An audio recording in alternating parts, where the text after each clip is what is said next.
Hello दोस्तों, हम इस वीडियो में आपको बताने वाले हैं चतुर्थ श्रेणी कर्मचारी भर्ती में कौन कौन से डॉक्यूमेंट आपको लेके जाने हैं और ये डॉक्यूमेंट किस क्रम में आपको फाइल में लगा के ले जाने हैं, क्या क्या दस्तावेज की आपको आवश्यकता पड़ेगी। इन सभी बिंदुओं पर इस वीडियो में चर्चा की जाएगी, इसलिए आप वीडियो में लास्ट तक बने रहें। ये हम लाइव आपको दिखाएंगे कि क्या क्या आपको डॉक्यूमेंट चाहिए इस भर्ती के डॉक्यूमेंट वेरिफिकेशन के समय। और भी किसी भी तरह की कोई समस्या आपकी बनती है तो आप हमें कमेंट करके पूछ सकते हैं। सबसे पहले आपको ये अपना जो भी आपने फॉर्म भरते समय अपना जो स्कूटनी फॉर्म भरा था वो सबसे ऊपर आपको वो रखना है। उसके बाद में अटेस्टेशन फॉर्म था, वो फॉर्म आपको लगा के रखना है। वो अटेस्टेशन फॉर्म को भरने के बाद एक लास्ट पेज है जो सेकंड पेज, उस पर राजपत्रित अधिकारी के सत्यापित कराने के बाद आपको वो लगा देना है। साथ में आपकी मूल फोटो है, जो पहले पेन पन्ने पर मूल फोटो लगेगी उसको विद सिग्नेचर अपने सिग्नेचर से आपको वेरीफाई करना है। और इसके बाद एक कंडीशन ये बनती है कि बहुत से कैंडिडेटों का सवाल आ रहा है कि सर हमने ऑनलाइन स्कूटनी फॉर्म नहीं भरा है। जैसे जितने भी कैंडिडेट हैं जिन्होंने ऑनलाइन स्कूटनी फॉर्म नहीं भरा है, विभाग ने वो सभी कैंडिडेट वैलिड माने हैं, उनको भी इस डॉक्यूमेंट वेरिफिकेशन के लिए बुलाया गया है। बट ऐसे कैंडिडेटों को अपना एक ऑफलाइन स्कूटनी फॉर्म विभाग की वेबसाइट से डाउनलोड कर प्रिंट ले लेना है। अगर किसी कैंडिडेट को वो फॉर्म नहीं मिल रहा है तो आप हमें कमेंट कर सकते हैं, आपको हम उस फॉर्म का लिंक भेज देंगे। साथ ही ऐसे कैंडिडेट अपना उस फॉर्म को जिन्होंने स्कूटनी फॉर्म नहीं भरा है, ऑफलाइन फॉर्म को अपने पेन से हैंडराइटिंग में भरकर, सेल्फ हैंडराइटिंग में भर के उस पर एक आवेदन फॉर्म पर उस पर एक फ़ोटो लगाकर आपको लेकर जाना है। उसके बाद ये दोनों डॉक्यूमेंट होने के बाद अगर आप ऑफलाइन आवेदन फॉर्म यानी कि स्कूटनी फॉर्म भर रहे हो तो आपको 100 रुपये का पोस्ट ऑफिस से एक पोस्टल ऑर्डर खरीदना है, जो सचिव कर्मचारी चयन बोर्ड जयपुर के नाम से आपको जारी करवाना है। उसको फर्स्ट नंबर पर लगाना है, उसके नीचे आपका ऑफलाइन स्कूटनी फॉर्म लगेगा। जो भी कैंडिडेट ने ऑनलाइन स्कूटनी फॉर्म भरा है सबसे पहले उसका ऑनलाइन स्कूटनी फॉर्म होगा। और उसके बाद में आपका जो फॉर्म आपने भरा है उसके बाद अटेस्टेशन फॉर्म है वो भी आपको लगा देना है। उसके बाद मूल डॉक्यूमेंट लगेंगे आपके। मैंने फर्स्ट में आपका जो लगेगा आपकी 10th की मार्कशीट विद बोर्ड सर्टिफिकेट, यानी कि जो भी कैंडिडेटों ने बाद में अपना यानी कि लेटेस्ट आपने 10 की है, 10 क्लास पास की है तो उनका तो बोर्ड सर्टिफिकेट और अंक तालिका एक साथ होगी। बाकी जो पुराने कैंडिडेट हैं उनके प्रमाण पत्र उस समय अलग अलग मिलते थे, मार्कशीट अलग मिलती थी, प्रमाण पत्र अलग मिलता था। वो कैंडिडेट अपना मार्कशीट और प्रमाण पत्र दोनों लगाएंगे। उसके बाद में आपका हायर सेकेंडरी का प्रमाण पत्र आपने भरी है तो उसमें आपका 12th का प्रमाण पत्र और मार्कशीट आपको लगानी है।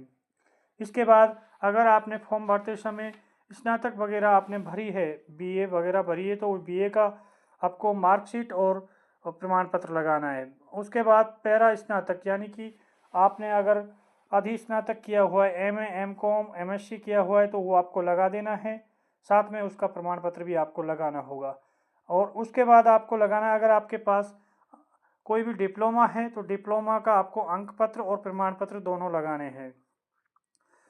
इसके बाद अगर किसी भी कैंडिडेट के पास कोई अनुभव का डॉक्यूमेंट है वो अपना अनुभव प्रमाण पत्र इसमें लगा सकता है, ये कंपलसरी नहीं है।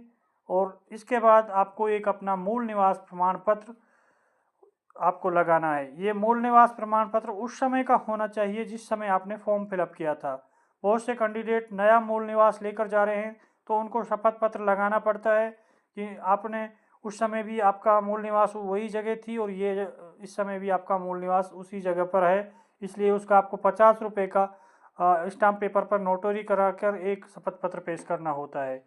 इसके बाद जो आपके डॉक्यूमेंट लगेंगे वो डॉक्यूमेंट मूल निवास के बाद जाति प्रमाण पत्र लगेगा। जाति प्रमाण पत्र के बाद जैसे भी आपका अगर ओबीसी और ईडब्ल्यूएस कैंडिडेट है तो आपको उसी समय का जाति प्रमाण पत्र लगाना होगा जिस समय आपने जाति वो फॉर्म भरा था, उस समय का जाति प्रमाण पत्र मांगा जाएगा। कुछ कैंडिडेट इस वजह से नया जाति प्रमाण पत्र बनवा कर ले जा रहे हैं तो उन कैंडिडेटों को शपथ पत्र मांगा जा रहा है। इसके बाद अन्य प्रमाण पत्र और कुछ डॉक्यूमेंट की लिस्ट है वो आपको डाउनलोड करके उनके शपथ पत्र पेश करने हैं, जैसे दहेज संबंधी शपथ पत्र और एक वचनबद्ध पत्र आपको हैंडराइटिंग में लिख कर कि मैं धूम्रपान का आपको बनाकर वो आपको पेश करना होगा। साथ ही आपको एक सामान्य घोषणा पत्र भी आपको स्टाम्प पेपर पर जारी करना होगा। साथ में ऐसे कैंडिडेट जिनका विवाह हो गया है उनको विवाहित होने का प्रमाण पत्र आपको देना होगा कि आपने कोई दहेज वगैरह नहीं लिया है।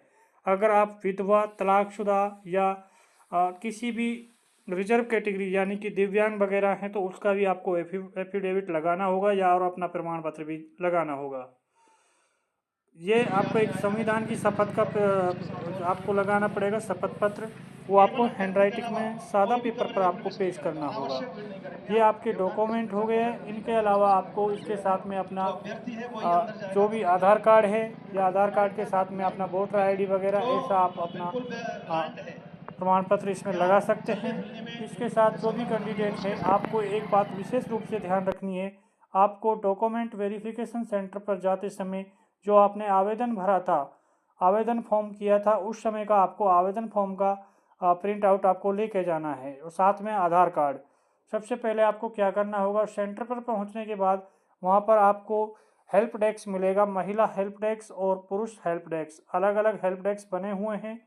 अपने अगर आप महिला कैंडिडेट है तो महिला हेल्प डेस्क पर और आप पुरुष कैंडिडेट है तो पुरुष हेल्प डेस्क पर आपने संपर्क करना होगा। उसके बाद वो आपको सजेशन देंगे, आपको बताएंगे कि आपको कितने कौन से नंबर रूम में आपका रजिस्ट्रेशन होगा, यानी कि रजिस्ट्रेशन के लिए आपको बोला जाएगा। तो रजिस्ट्रेशन के समय आपको आधार कार्ड और अपना मूल आवेदन फॉर्म जो आपने फॉर्म भरते समय आपको प्रिंट मिला था वो आपको लेकर वहाँ पर बैठना होगा। वो आपका रजिस्ट्रेशन करेंगे, आपको बायोमेट्रिक होगी, आपका लाइव फ़ोटो होगा, साथ में आपका कंप्यूटर पर वो फॉर्म चेक किया जाएगा कि आपने जो फॉर्म भरा है और जो आप प्रिंट आउट लेके आए हैं वो एकदम सही है। इसकी जांच होने के बाद वहाँ से आपको एक रसीद मिलेगी, स्लिप मिलेगी। उस स्लिप को ले जाकर आपको जो आपका दल है चेक करने वाला, पंजीकरण दल है जो, वो आपके दस्तावेज सत्यापन दल है, वो आपके दस्तावेज का सत्यापन करेगा। यानी कि वहाँ पर बहुत सारे टेबल लगी होंगी, लगभग 20 से 25-30 टेबल लगी होंगी। उन टेबलों पर आपको नंबर मिल जाएगा, उस पर्ची में लिखा हुआ कि कितनी टेबल पर आपका डॉक्यूमेंट सत्यापन होना है। उसी टेबल पर जाकर आपको संपर्क करना है। अपने सारे डॉक्यूमेंट जो मैंने आपको डॉक्यूमेंट की लिस्ट बताई थी उस अनुसार आपको लेके जाना है और उसके अलावा उस सारी डॉक्यूमेंट के ऊपर एक आपको चेक लिस्ट आपको लगा के ले जानी है। 3 पन्ने की चेक लिस्ट आपको डाउनलोड करनी होगी, वो भी साइट पर मिल जाएगी। अगर किसी कैंडिडेट को नहीं मिल रही है तो वो हमें कमेंट कर देगा, कमेंट में आपको हम उस चेक लिस्ट को डाउनलोड करने का लिंक आपको शेयर कर देंगे। उस चेक लिस्ट में आपको अपना जो भी फर्स्ट पेज है, फर्स्ट पेज में अपनी कुछ डिटेल लिखनी है, जैसे कि अभ्यर्थी का नाम, अभ्यर्थी का पिता का नाम, एप्लीकेशन नंबर और रोल नंबर और मेरिट नंबर, ये सब लिख के ले जाना है। बाकी का जो नीचे का स्टेप होगा, स्लॉट नंबर या दस्तावेज सत्यापन दल, ये सब विभाग उसमें भरेगा। उसको भर के आपको वहाँ पर जमा करा देना है।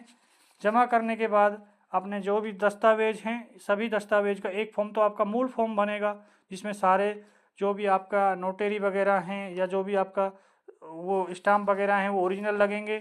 उसके बाद जो सेकंड कॉपी उसकी आप फ़ोटो कॉपी करा के जीरोक्स कॉपी करा के ले जाना है। लगभग एक फाइल में 30 पन्ने के आसपास, 30 पेज के आसपास की आपकी फ़ाइल बनेगी। उस फाइल में 30-35 पेज की फाइल बनेगी, उसमें उसकी एक फ़ोटो कॉपी जीरोक्स करा के ले जानी है। दोनों को एक फ़ाइल कवर में रख के ले जाना है। फाइल कवर पर अपना नाम और रोल नंबर लिख के ले जाना है। उसके बाद अपने जो दस्तावेज सत्यापन दल है उसको चेक कराने के बाद वो आपकी अगर किसी फाइल में कोई छोटी मोटी कमी है तो वो आपको बता देगा। उसको आपसे ठीक करने के बाद फिर से आप जमा कर सकते हैं। जमा करने के बाद वो आपको बोल देगा कि अब आप जा सकते हैं। और वो आपकी जैसे ही आपके 4-5 कैंडिडेट की फाइल जमा हो जाएगी उसको आगे वो ऑनलाइन करने के लिए कंप्यूटर पर भेज देगा। उसके बाद आपका ऑनलाइन सत्यापन कंप्लीट हो जाएगा। कंप्लीट होने के बाद आपको विभाग अलग से सूचना जारी करेगा कि किस किस कैंडिडेट के document verification, final document verification के बाद फाइनल मेरिट के लिए सिलेक्शन हुआ है। वो आपका मेरिट लिस्ट जारी होगी, फाइनल मेरिट लिस्ट।